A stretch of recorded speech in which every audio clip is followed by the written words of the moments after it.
By spring 1968, Nobel Peace Prize winner Martin Luther King Jr.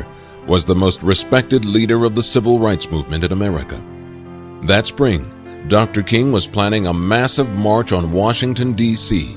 He called it the Poor People's March. Many in the white community feared the march would energize the call for social justice and equality in America. His "I Have a Dream" speech, also held in the nation's capital, had done just that in the summer of 1963.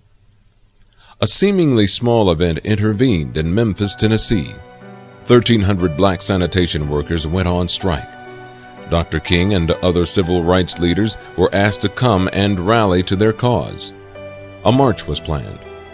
On the evening of April 3, 1968, Dr. King made a speech to a small gathering of his followers. He chillingly predicted his own death when he said, "I have been to the mountaintop, and I've seen the promised land. I may not get there with you, but I want you to know tonight that we as a people will get to the promised land." The next day, at 6:01 p.m., as he stood on the second-floor balcony of the Lorraine Motel, a single rifle bullet tore through his neck and ended his life. In the aftermath of the assassination, rage took hold of many blacks in America.